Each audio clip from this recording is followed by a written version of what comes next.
For if the soul is much with God, as it is right it should be, it will very seldom think of itself.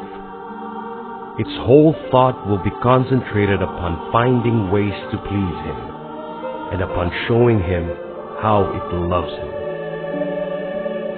This, my daughters, is the aim of prayer. This is the purpose of the spiritual marriage, of which are born good works, and good works alone. Avila 2015 pilgrimage is a 2-month spiritual journey of the Ortega twin sisters, Maria Luz and Maria Nila, members of the Saint Teresa of Avila community in San Fernando City, La Union, Philippines. It was one among a myriad of responses to the spiritual challenge entrusted to the Carmelite family to celebrate the life, love, and work of La Santa Madre Teresa on her 5th birth centenary. The twins' determination to follow the way of Carmel brought them to Europe and Africa. 60 days on the road, these lay Carmelites spent 17 days focused on the 17 foundations of Saint Teresa of Jesus in Spain. Just as Saint Teresa traveled for an ideal, her spiritual daughters follow her example, not to make foundations, but to constantly renew their spiritual lives in order that they, too, can inspire others to aspire to live a Christ-centered life and thus be transformed. This makes me desire that in a matter so important we don't grow satisfied with anything less than doing all we can on our part. Let us neglect nothing, and may it please the Lord that He be served by giving us the grace to do all we can. Indeed, there is no rest to those who choose to become a little Carmel.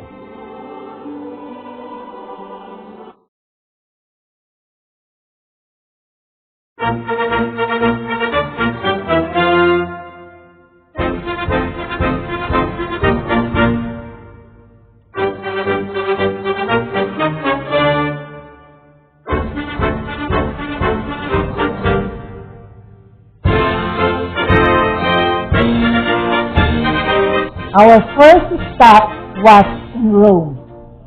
The city of Rome in Italy is the seat of the Holy Catholic Church.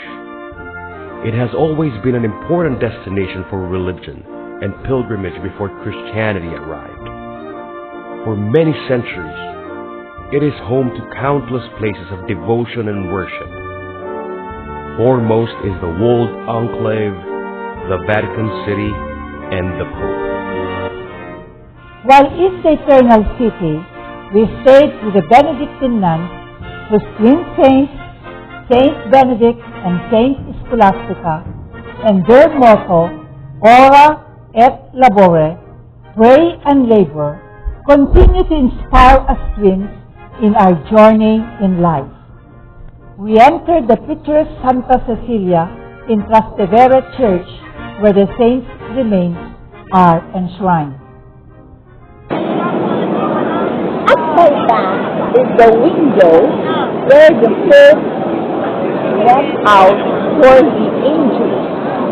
I've seen this picture and I really wanted to see it, but I failed because along the way I kept on taking pictures saying, pretty soon Nila and me will have our dreams come true, we will see the Pope. And then when we were almost at the St. Peter's Square, Nila got a wrong direction from passerby.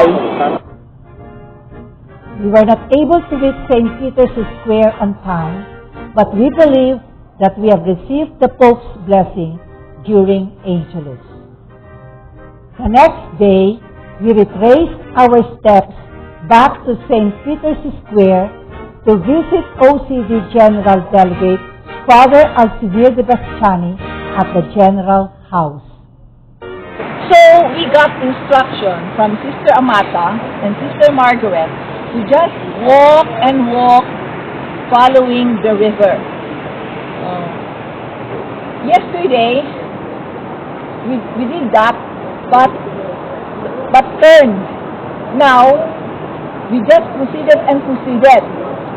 And so we were still trying to follow the river when we stopped, and Nila told me, "Look at your back." And so when I look at the back, surprise of all surprises, there is the St. Peter's is there. The Discalced Carmelite Order is known by the initials OCD, Ordo Carmelitarum Discalciatorum, established in the late 16th century in accordance with the reform of the Carmelite Order of the Ancient Observance by Saint Teresa of Avila and Saint John of the Cross. The Discalced Carmelites are distinguished by their devotion to Our Lady, symbolized by wearing the brown scapular.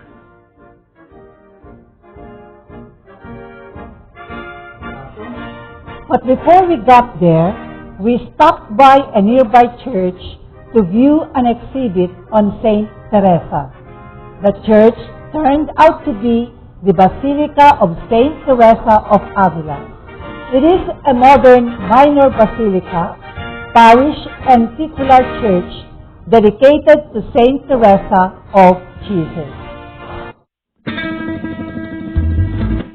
The basilica was founded in 1901. 5 years later, it was made into a parochial church and granted its care to the Discalced Carmelites, who still have a generalate by the church and serve the church in its convent and parochial center. In 1951, it was elevated to the status of basilica, and then in 1962, Pope John XXIII made it a titular church. We were very happy that Father de Bastiani was at his office when we visited him without notice. Our request for permission to visit the foundation of Saint Teresa was granted. We are now on our way home at the monastery of Saint Cecilia. Today is a fruitful day. Nila was right in choosing Rome as our first destination. We were blessed by no other than General Delegate Father de Bastiani. This morning, we received 2 letters from him, which we requested him to write for us, addressed to Father Antonio and the other to the Mother Prioress of the Monastery of San Jose and Avila. So, more or less, our Avila 2015 pilgrimage, the success is assured with these 2 letters. He also reminded us to go and visit Saint Teresa Transfiguration at Santa Maria della Victoria here at Rome, Italy, which we did after seeing him. Before we left his office, he gave us brown scapulars, which he took out from his pocket. He also told us to see Bernini's masterpiece sculpture of the Ecstasy of Saint Teresa of Avila at Santa Maria della Victoria, or the Our Lady of Victory Church, and so off we went. We were also able to visit a church in honor of Saint Jude. It was not in our itinerary, but a Filipina whom we approached for directions to the Trevi Fountain mentioned about it. We were taken by surprise that the church is under the Carmelite nuns. Here in the Philippines, churches of St. Jude and his devotion are under the care of Divine Word missionaries or Claretian fathers. Saint Jude Thaddeus is one of the 12 apostles. He is a martyr and a cousin of our Lord. Devotees in desperate cases go to him for intercession. Poland. He travels to Poland next, where he followed the Karol Wojtyła trail. It included a visit to the monastery of the Barefoot Carmelites. Poland is said to be one of the most fervently spiritual countries in Europe. The tragedies that befell it have become the reason that the country is predominantly Roman Catholic. One of its sons, Pope St. John Paul II, born Karol Józef Wojtyła, was born and raised in the town of Wadowice. He served as Pope from 1978 to 2005 and declared saint in 2014. It was before the monastery's church altar that little Karol was given his first scapular. Currently, the papal scapular is placed in a golden rosette on the wall nearby the altar. At the chapel are exhibits devoted to Father Rudolf Warsecha, OCD, who awaits beatification, and Raphael of St. Joseph Kalinowski, OCD, the monastery's founder, who was canonized by Pope John Paul II in 1991. He is the first man to be recognized as such in the Order of Discalced Carmelites since St. John of the Cross. At the altar is a bust of Blessed Alphonse Maria Mazarek along with his relics. He had served as a prefect of the seminary, then prior of the monastery in Czerna. In 1999, Mazarek was declared one of the 108 blessed Polish martyrs by Pope John Paul II. Czech Republic. The Ortega twins' next stop was in Prague, Czech Republic, staying at the Carmelite convent. The nuns were such gracious hosts. Their warm welcome was a relief, having arrived on a cold, early morning. We were given the keys to the front door for our comings and goings. We are very grateful to the sisters. We paid a visit to several incorruptibles. We prayed before the body of Mother Maria Electa of Jesus, is still flexible many years after the discovery of its preserved condition. The sisters of our Carmelite monastery were able to seat her body in a chair, and it is still viewed in the same position up to the present day. Incorruptibles, mostly attributed to the saints, are those whose mortal remains have not succumbed to the laws of nature, yet retain their flexibility and supple feel of live flesh. Still in Prague, we visited the Church of Our Lady of Victorious, where the image of the infant Jesus is enshrined. We met Padre Anastasio Rugero after the Mass and exchanged gifts, from us, our booklet, and from him, a book entitled The Little King, which tells of the true history of the infant Jesus of Prague in pictures. The story shows the decisive role played by the Carmelite saints in introducing and developing the devotion to the infant Jesus inside the Carmelite family. Saint Teresa was alive during the golden age of Spain. She had a great love for the humanity of Christ and developed the Carmelite devotion to the infant Jesus. Indeed, In every convent which she founded, a statue of the infant Jesus was venerated. These statues differed in the clothes they wore, but they were all beautiful niños. The devout nuns gave these statues special and lovable names: El Peregrino, El Llorencito, El Fundador, El Tornerito, and El Salvador.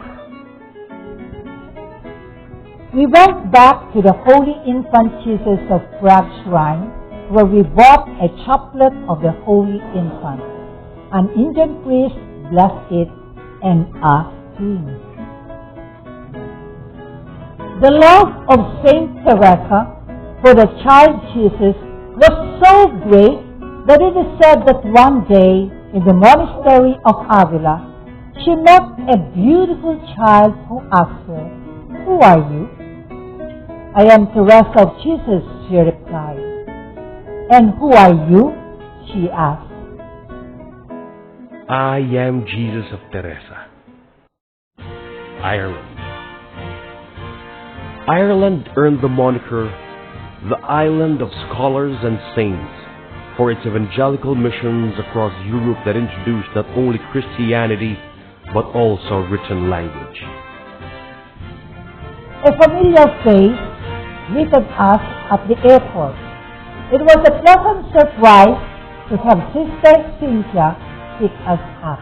She is a Carmelite nun who used to stay at the Carmelite Monastery of the Holy Family in Pindangan, San Fernando City, La Union.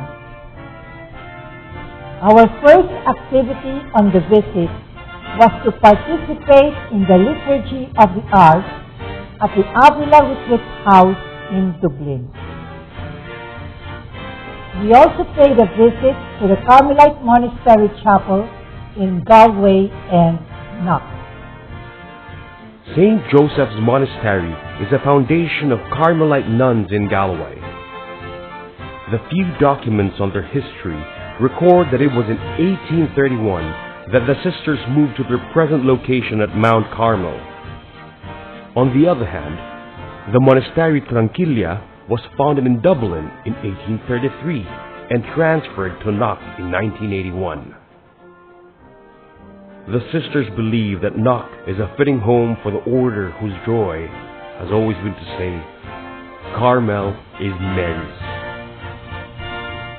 We were able to meet the Director of Studies of the Carmelite Institute of Britain and Ireland, CD, Pat Neelan, as well as with Frank O'Neill, the administrator.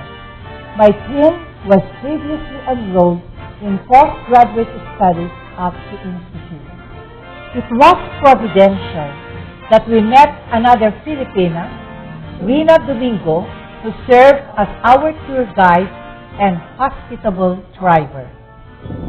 The trip with fellow friends of St. Teresa added more excitement in looking forward to reaching our next destination. And that is meeting and greeting the daughters of the great reformer in her foundations. Spain.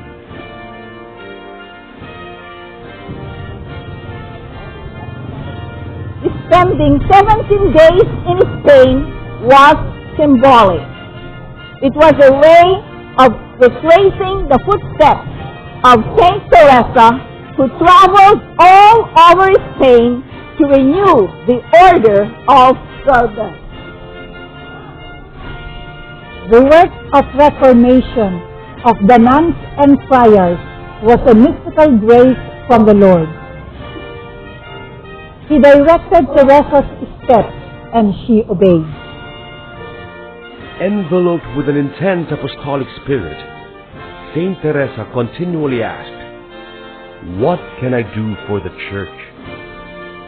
For Saint Teresa, the greatest service rendered to God was to bring souls to Him. She achieved this when she found a small convent of cloistered nuns who practiced a strict life of constant prayer and action.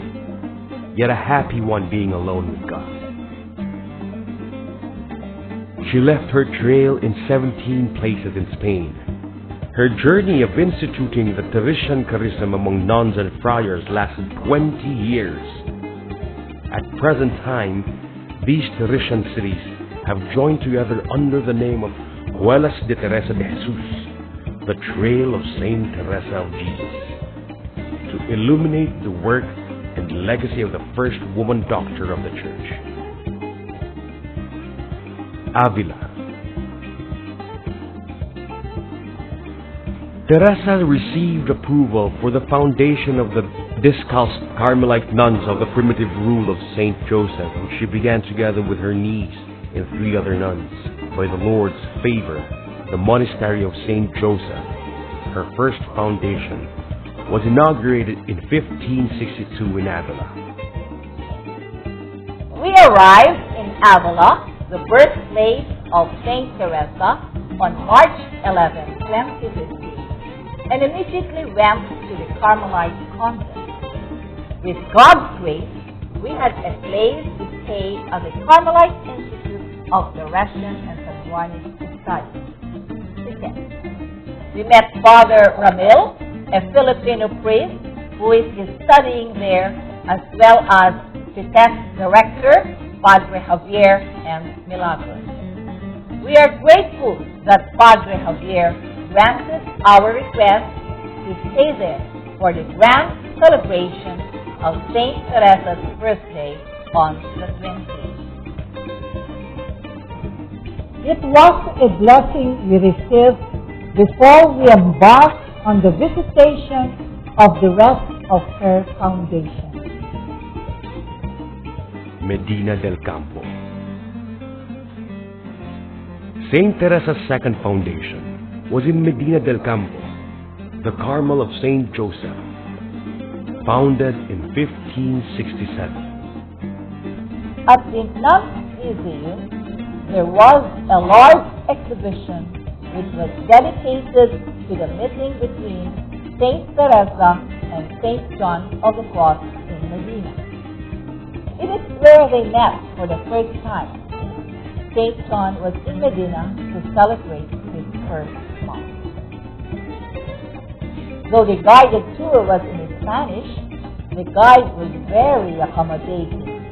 I was even able to lie down on the bed of Saint Teresa. Valladolid. On the same day, we reached the fourth foundation in Valladolid. The Conception of Our Lady of Mount Carmel was founded in 1568. It was where Saint John of the Cross served as confessor to Saint Teresa's nuns. Mother Teresa returned to Valladolid on several occasions to be with her nuns on her way to found other convents. Despite being very ill, she managed to make her last trip to Valladolid about 15 days before her death. The nuns have an exhibit which has treasured 2 exceptional gems. The original handwritten version of her book, The Way of Perfection, its second edition, and the largest collection of letters, also handwritten. In the evening, we listen to the Lectio Divina by Padre Martin Martinez, O.C. Segovia. We walked to the Carmelite Monastery in Segovia. After Mass at the Cathedral, I was inspired to go to the Monastery of St. John of the Cross. A lady from whom we asked directions expressed concern, but nevertheless encouraged us. It was difficult getting there with our entire luggage in tow, but we were bent in seeing the serene, sacred place. Saint John of the Cross was chosen by God to assist Saint Teresa in the work of founding the Discalced Carmelite order. It was in Segovia that he had another vision of Christ crucified. He died and was buried in Oviedo, but his body lied in state in Segovia. Saint Teresa's foundation, the Carmel of the Glorious Saint Joseph, was her ninth foundation established in 1574. Palencia. At a convent in Palencia, the Mother Prioress and a nun from Peru welcomed us with a video presentation and gave a brief description of some Teresian relics. They encouraged us to proceed to San Bernardo Church to view an exhibit. We were a little hesitant to go, for it would be late. However, the insistence of the Mother Prioress pushed us to go. It was indeed a blessing to have gone there, for we found out that the convent we went earlier was not the foundation established by Saint Teresa. Maybe the nuns transferred to a new location, for Calle de San Bernardo is now a busy district. The exhibits at the San Bernardo Church and the video presentation were extensive. It affirmed the creativity and most especially the love of those who made it for Saint Teresa. This gift of love truly touched those who came to watch, just like us. The highlight of our day was a funny and faith experience. At around 7 in the evening, we asked a taxi driver at the parking area to bring us to Hotel Castilla Vieja. The driver went out of his taxi and pointed that it is just around the corner. Saint Teresa's foundation in Palencia is titled Saint Joseph of Our Lady of the Street. It was her 14th, established in 1580. Burgos. Saint Joseph of Saint Anne is Saint Teresa's last foundation in 1582. It is also the most northerly among her foundations. In one of her few journeys to Burgos, Teresa's wagon was almost carried away by the current of a river. It was this event that led to the story that as Teresa began to complain to God, she heard a voice from heaven saying, "My daughter, don't you know that this is how I treat my friends?" Teresa replied, "Yes, my Lord, I know. That is why you have so few." The convent church was opened at 5 p.m. and a Korean nun let us in.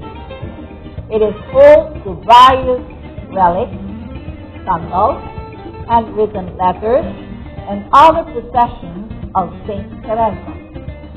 The Mother Prioress gave us some pictures and some reading material. How blessed we are! Finally, we now have seen the statue of Saint John the Ortega.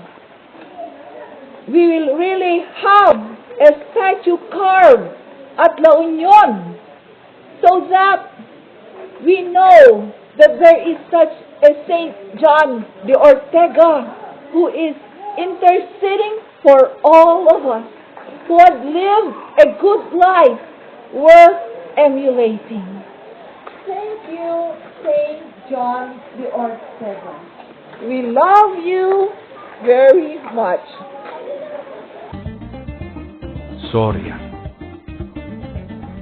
The Monastery of the Blessed Trinity in Soria is the 15th foundation of Saint Teresa, established in 1581. We were happy that the convent door was open.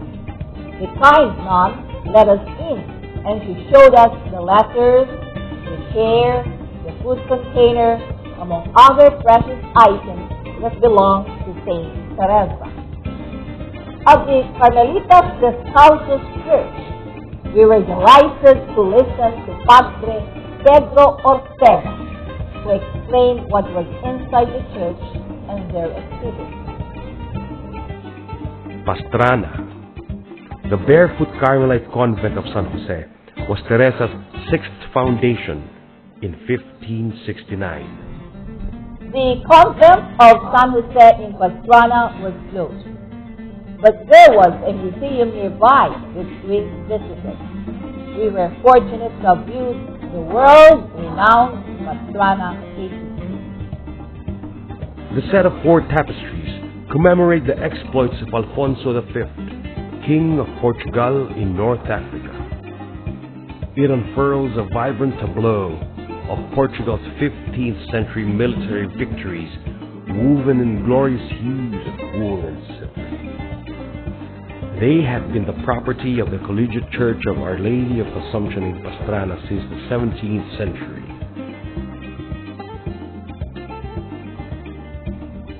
We also visited the Guadalajara Tres Carmelitas Martires Convent, dedicated to the 3 Carmelite nuns martyred for their faith during the Spanish Civil War.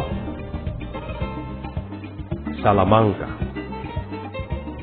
After Holy Mass at Del Carmel Church, we requested to see the Santa Teresa Castle.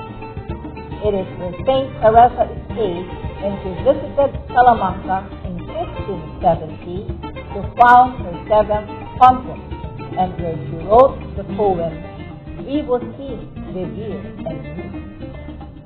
As the monastery of St. Joseph founded by St. Teresa, the Mother Prioress showed us the original writings of St. Teresa and St. Cosmas, and the statue of St. Teresa used during the procession. The kind Mother also gifted us with postcards of St. Teresa. Alba de Tormes.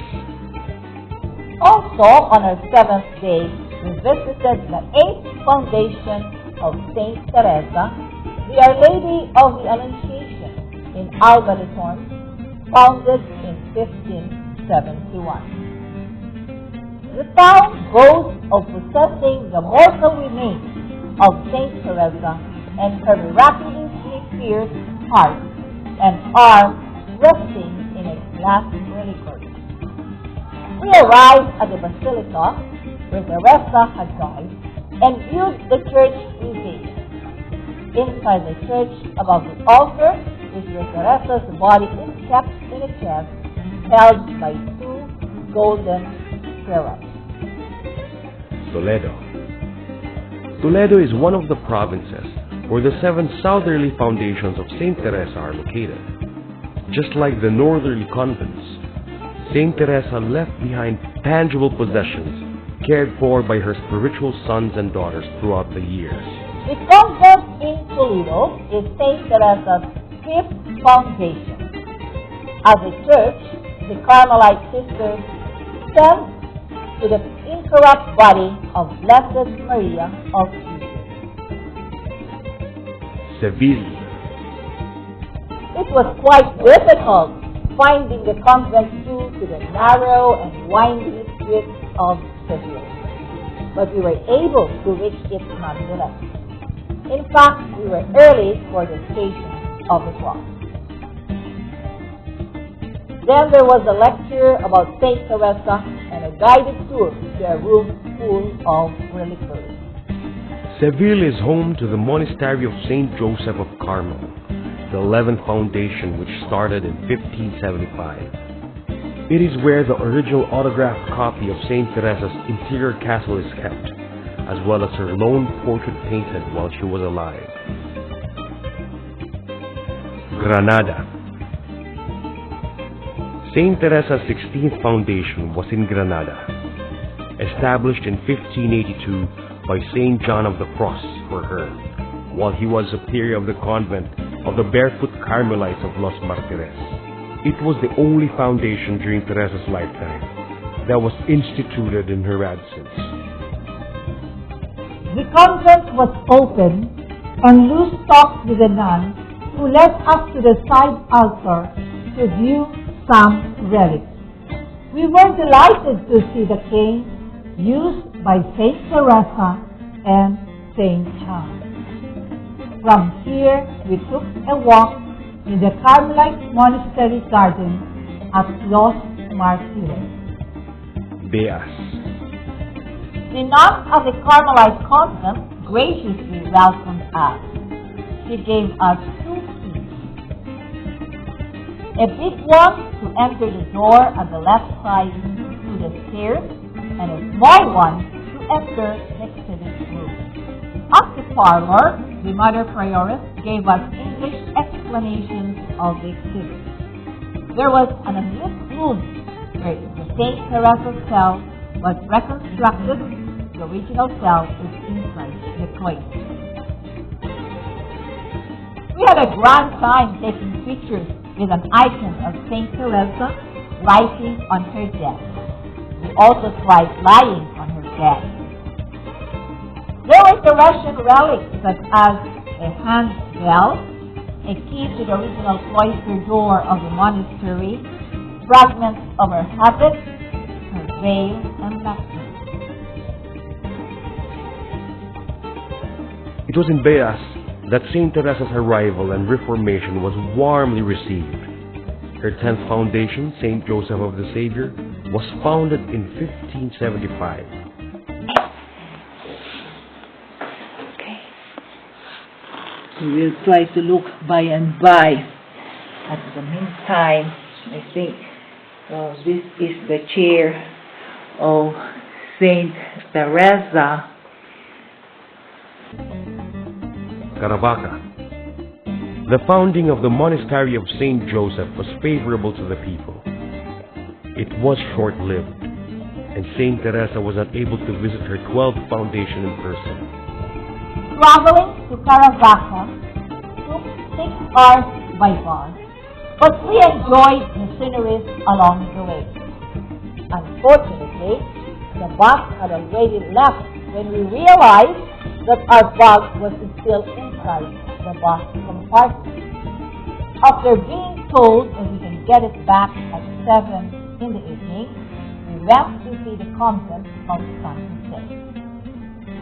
We took pictures at the plaza with the statue of Saint John of the Cross, and again the popular statue of Saint Teresa writing on her dress. Malagon. The convent in Malagon was closed, and so we proceeded to the parish church instead. We returned an hour later, and the OCD priest eagerly opened the convent for us. We found another statue of Saint Teresa writing on a desk and was placed on top of a carrow, ready for reception. The great surprise came when we were about to leave. The reckless carriage arrived, much to our joy. The foundation of Saint Joseph in Malagon was Saint Teresa's 3rd foundation instituted in 1568. Her nuns were able to move to a more solemn site in the town's outskirts more than a decade after. Villanueva de la Jara. At Villanueva de la Jara, Saint Teresa founded the monastery of Saint Anne in 1580, her 13th foundation. It was a request, but since she was forbidden to found more convents, Saint Teresa had qualms of setting it up. Her obedience to the Lord and trust in Him gave her the courage to make the foundation. As we were getting off the bus, we met 2 ladies who helped us find our way to the convent. One of them was named Lucia. She is in the theater and a member of the church choir. She had also portrayed Saint Teresa in the stage play.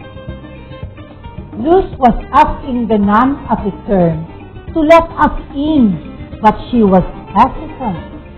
However, there was divine intervention, for while Luz was busy pleading with the nun, a lady arrived together with 2 men.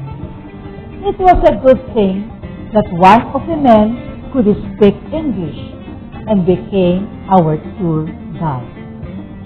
Because of them, we were able to view the relics of Venerable Mother Ana de San Agustin, OCD, and her tomb.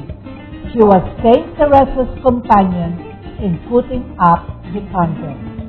We are from the Philippines, secular Carmelites, and we have been going to all the foundations. This is the 17th foundation that we visit, and we are going home to Madrid to sleep.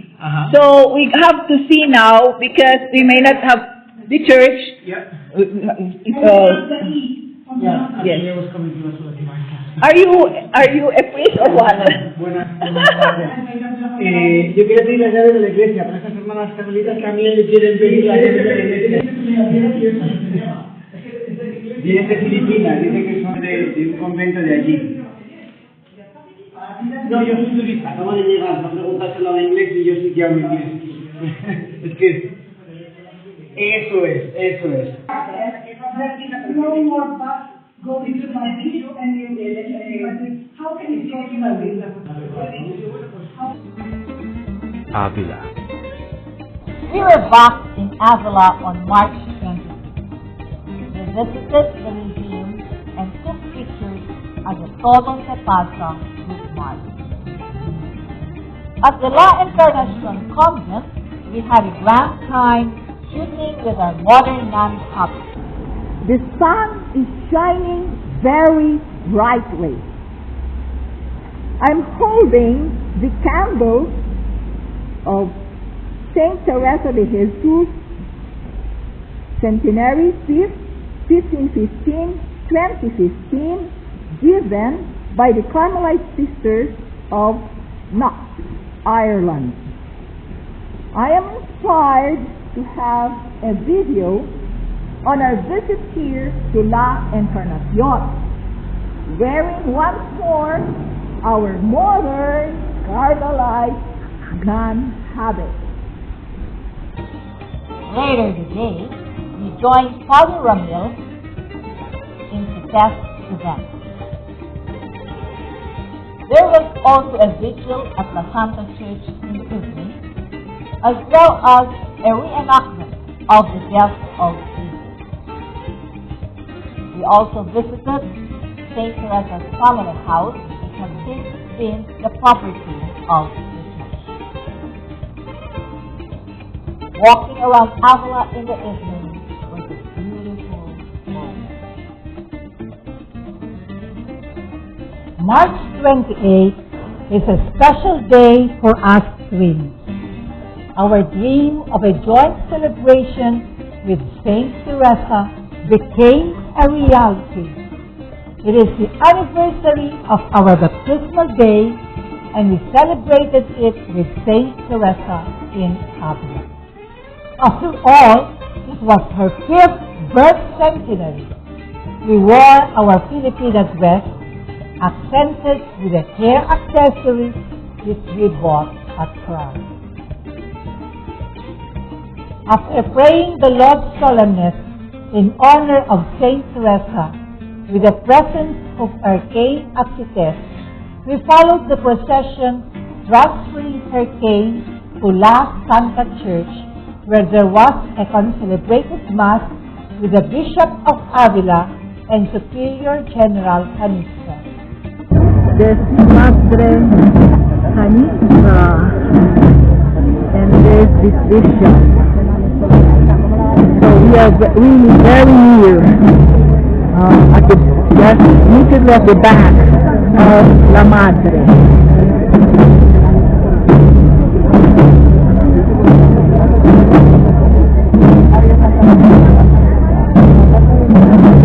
Oh, there's now the statue of Saint Teresa, which Nila and I need to take. We will now. The church was filled with devotees, so we sat outside. A procession followed, which brought the cane to San Jose Church. Egypt.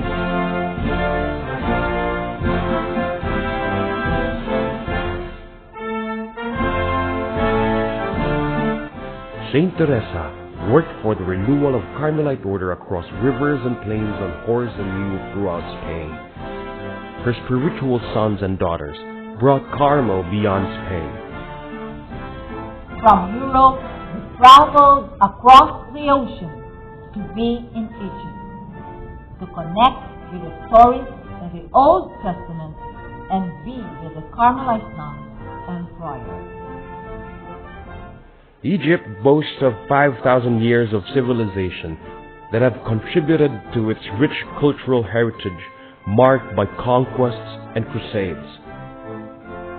The monastery of Discalced Carmelite Friars in Cairo is the first Carmelite foundation in Africa in the 20th century.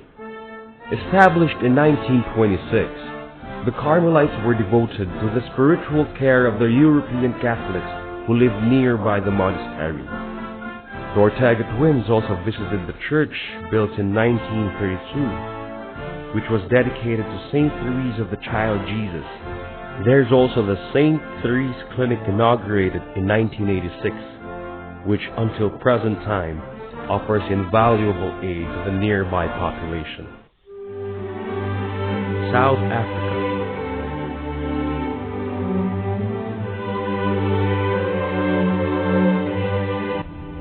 From Egypt, we journeyed to one of the world's exotic places, South Africa.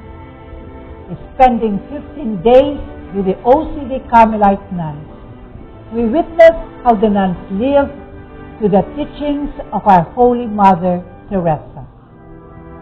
They actively participate in the Mass. They play different instruments. They sing beautifully in the responsorial psalms. They live in semi-enclosure, for Masses are held inside the chapel together with the people.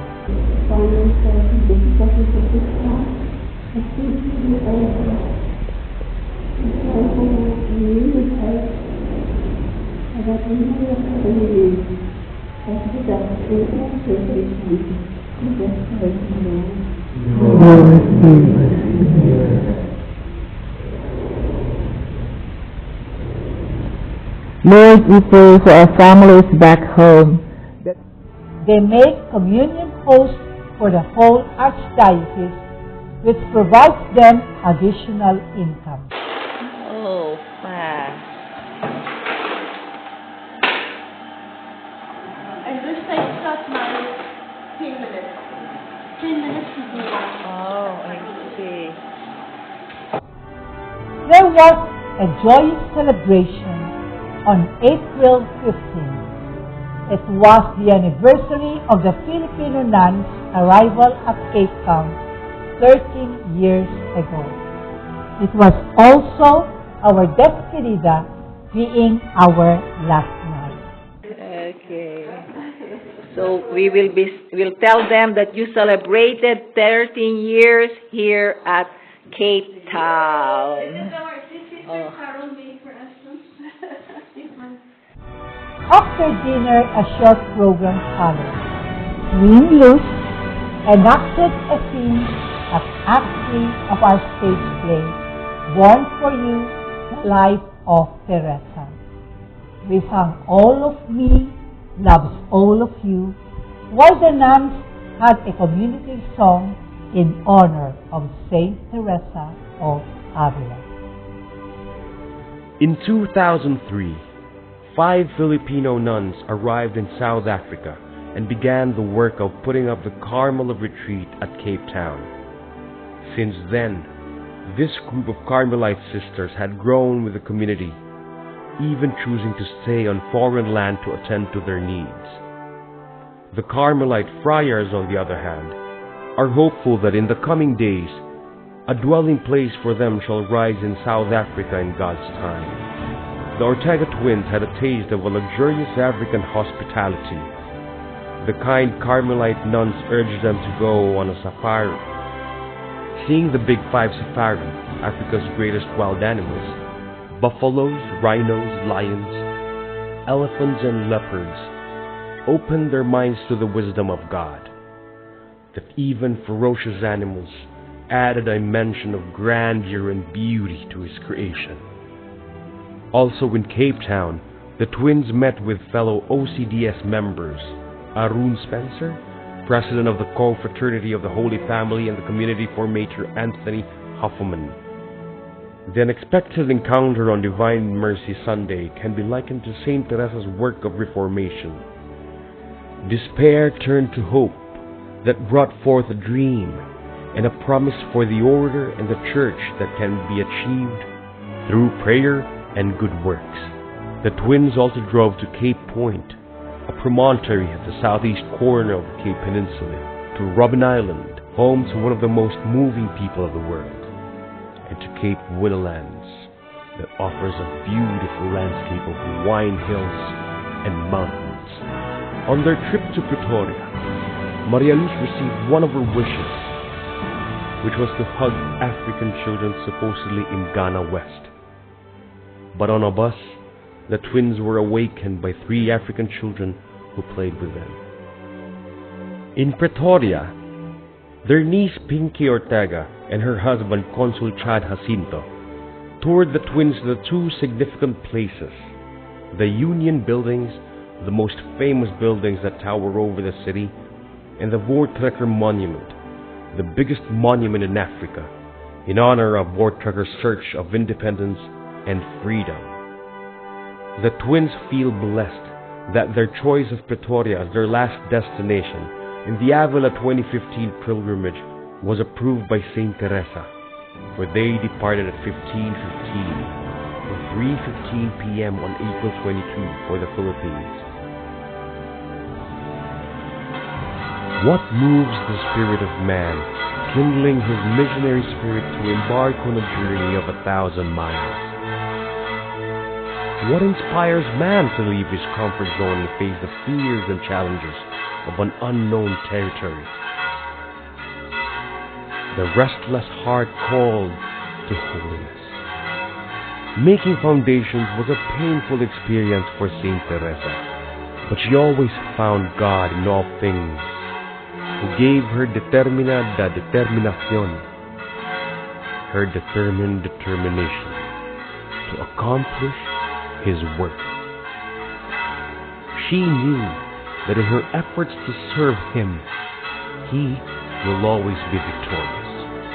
Therefore, the founding of 17 Carmelite houses and many more dwellings of Carmelite nuns and friars all over the world, and lay people who all dedicated themselves to a life of prayer and action, is the work of God.